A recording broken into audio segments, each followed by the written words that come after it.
अस्सलामुअलैकुम गाइस। तो हमारी फ्रॉड मुस्लिम मूवमेंट के चैंपियन जो बने फिरते हैं, इनके भक्त सोचते हैं कि इन एच मुस्लिमों को कोई जवाब नहीं देता। अरे बेवकूफ़ो, इनको हमने इतने जवाब दिए हैं, उल्टा ये लोग हमारे जवाबों के जवाब नहीं देते। फॉर एग्जांपल जैद पटेल साहब का बहुत उधार बाकी है इन गधों पर। साहिल के एक एक झूठ का पर्दाफाश जैसे इन वीडियोज़ में किया गया है, आज तक इन वीडियोज़ का कोई जवाब नहीं आया। जवाब नहीं दे सकते तो कम से कम माफ़ी तो मांगो कि हाँ हमसे गलती हुई। लेकिन मक्कारी इतनी नसों में भरी हुई है इन लोगों के कि सुपर चैट्स अंदर और ईमानदारी बाहर। इस जाहिल ने 23 अगस्त 2022 को जैद भाई पर इल्जाम लगाया था कि जैद भाई ने झूठ बोला, धोखा दिया। मुन्ना भाई क्या कहेंगे? अभी एक झूठ मैंने बताया मक्कारी जैद भाई की, देखे स्क्रीन पे रख के कैसा झूठ बोला मुल्ला ने। इस बंदे ने डेटा सामने रख के कितना बड़ा झूठ बोला है। अच्छा हुआ ये कि जैद पटेल साहब ने साहिल की इस स्ट्रीम से 2 दिन पहले खुद आकर उस चीज को एक्सप्लेन किया था और एडिशनल एविडेंसेस दलाइल भी दिए थे। तो जैद पटेल साहब जिस चीज को साहिल से 2 दिन पहले एक्सप्लेन कर चुके थे, उस पर ये गधा स्ट्रीम करके चैंपियन बन रहा था और आज तक माफी नहीं मांगी। जो इसने जैद पटेल साहब को बोला, झूठ बोला, क्योंकि जैद पटेल साहब तो 2 दिन पहले उन सभी क्लेम्स को रिट्रैक्ट कर चुके थे और एडिशनल इंफॉर्मेशन और एविडेंसेस दिए थे। उसके बावजूद इसने स्ट्रीम करी और आज तक माफ़ी नहीं मांगी। मैंने बोला ना कि सुपर चैट्स अंदर और ईमानदारी बाहर। और अल्लाह ने क्या इन लोगों को जलील किया। इनके खुद के लोग बोल रहे हैं कि जैद पटेल साहब ने डिबेट में इसको बिना साबुन के धोया था। कि जैद पटेल ने उस दिन साहिल को उठा के पेला है मां। कि जैद पटेल ने उस दिन साहिल को उठा के पेला है। खैर, जो साहिल के भक्त वीडियो देख रहे हैं, ज़रा इससे जाकर कहो कि सुपर चैट्स दबाकर मिलेंगी। जो इतनी सारी वीडियोस तुम लोगों पर बन चुकी हैं, जैद पटेल साहब ने बनाई हैं, मैंने बनाई हैं, उनका किसी का तो रिस्पांस दो। हम लोगों ने जितने रिस्पांस इन लोगों पे बनाए हैं, उनका रिस्पांस तो ये लोग देना पसंद ही नहीं करते। ये जस्ट इन वीडियोस को इग्नोर कर देते हैं। खैर, लूट लो, अभी तुम्हारा टाइम चल रहा है, लूट लो, कब तक हिंदुओं को लूट सकते हो। हालांकि अब हम तुम्हारे कमेंट सेक्शन में ये चीज़ साफ देख पा रहे हैं कि हिंदू को भी समझ में आना शुरू हो चुका है कि ये लोग सिर्फ लूट रहे हैं हम लोगों को। खैर, इनकी कुछ बोंगियाँ मैं लाया हूँ आप लोगों के लिए, ज़रा देखें। दुनिया बन जा, दुनिया हो जा, तो हो जाना चाहिए था ना। तो हो गया ना, इसमें क्या सकते हैं? नहीं हुआ ना। हमारे साइंटिस्ट कहते हैं कि दुनिया को बनने में कई बिलियन साल लगे। आपका साइंटिस्ट जो है ना, अगर मैं चाहूं तो ये पॉइंट में ये कहकर खत्म कर सकता हूं कि अल्लाह ने चाहा इसलिए अर्थ को बिलियंस ऑफ ईयर्स लगे। लेकिन इस साइंस के लगते को थोड़ी सी साइंस पढ़ाते हैं। बेवकूफ, तुझको ये नहीं पता कि टाइम रिलेटिव होता है। यानी यूनिवर्स में मेरे लिए अगर 1 घंटा बीत गया तो इसका मतलब ये नहीं है कि यूनिवर्स में सबके लिए 1 घंटा बीत गया हो।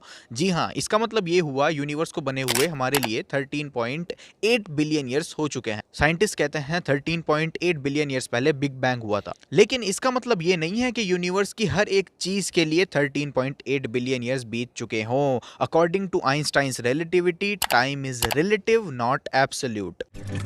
Einstein says that time is not just a label on the whole universe.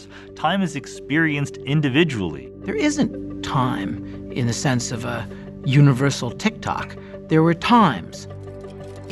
तो क्योंकि टाइम रिलेटिव है, इसका मतलब ये हुआ हमारे लिए भले ही 13.8 बिलियन ईयर्स बीत गए हों, लेकिन यूनिवर्स में कुछ चीज़ें ऐसी होंगी जिनके लिए बहुत कम समय बीता होगा या 1 सेकंड भी नहीं बीता होगा। जी हाँ, जैसे फोटॉन्स के लिए 1 सेकंड भी नहीं बीता।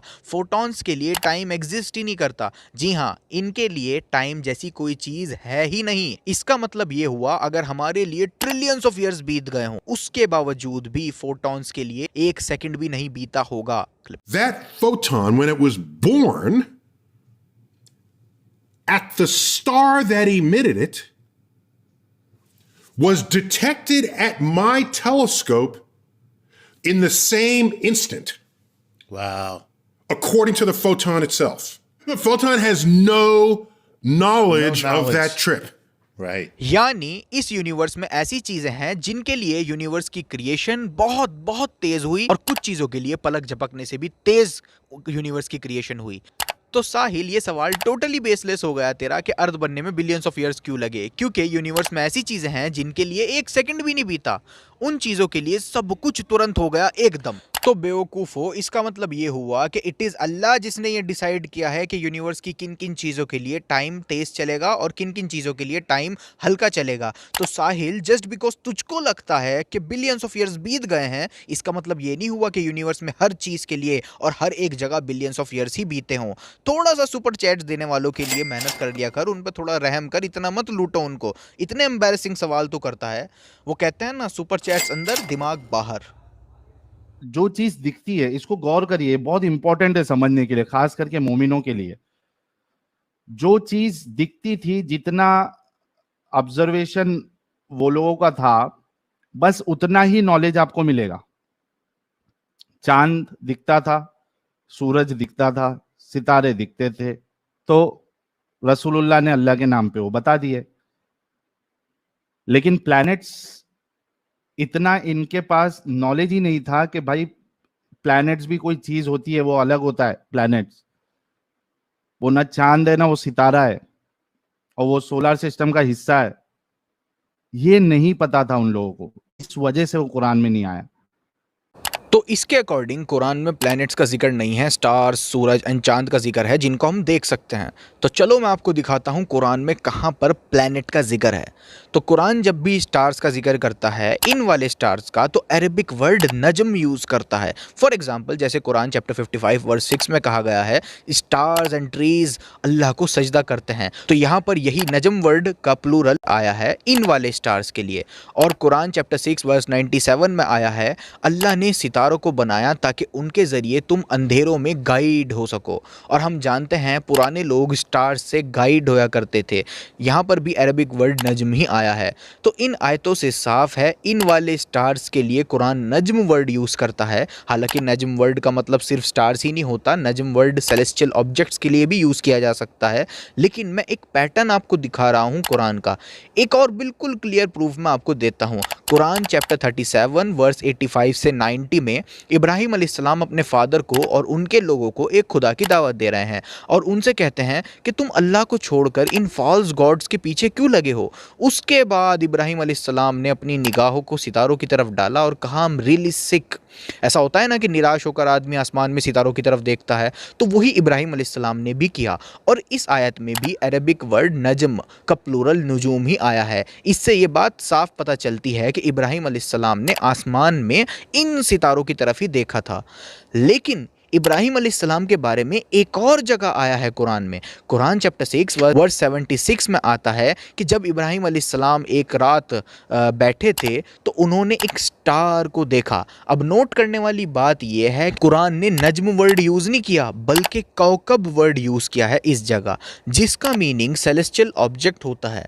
और ये वर्ड किसी भी चीज़ के लिए यूज़ किया जा सकता है। तो कुरान ने इस आयत में कौकब वर्ड यूज़ किया, ना कि नजम, जो कि अदर वर्सेस में भी यूज़ हुआ है। तो कुरान ने यहाँ पर नजम वर्ड यूज़ नहीं किया, इंडिकेटिंग इब्राहिम अलैहिस्सलाम ने जो देखा था वो एक्चुअल में स्टार नहीं था। और इस चीज़ को मॉडर्न आर्कियोलॉजिकल डिस्कवरीज ने भी साबित किया है कि जहाँ पर इब्राहिम अलैहिस्सलाम आए थे, यानी एंशिएंट बेबीलोनिया में, वहाँ के लोग सन एंड मून एंड एक प्लैनेट वीनस को डेटीज मानते थे। इनका एक स्पेशल रिलेशनशिप भी था उस जगह पर। तो इब्राहिम अलैहिस्सलाम के लोग वीनस प्लैनेट के बारे में जानते थे। तो नोट करने वाली बात यह है कि कुरान ने जब बताया कि इब्राहिम अलैहिस्सलाम ने अपनी नज़र को स्टार्स की तरफ करी तो वर्ड यूज़ किया नजम। और जब इब्राहिम अलैहिस्सलाम ने वीनस को देखा तो अरबिक वर्ड कुरान ने यूज़ किया कौकब, ना कि नजम। और आज हमको पता है वो एंशिएंट लोग वीनस को उनके गॉड से एसोसिएट करते थे। तो इस जगह पर कुरान में वीनस प्लैनेट का जिक्र है, इसी वजह से कुरान ने डिफरेंट वर्ड यूज़ किया।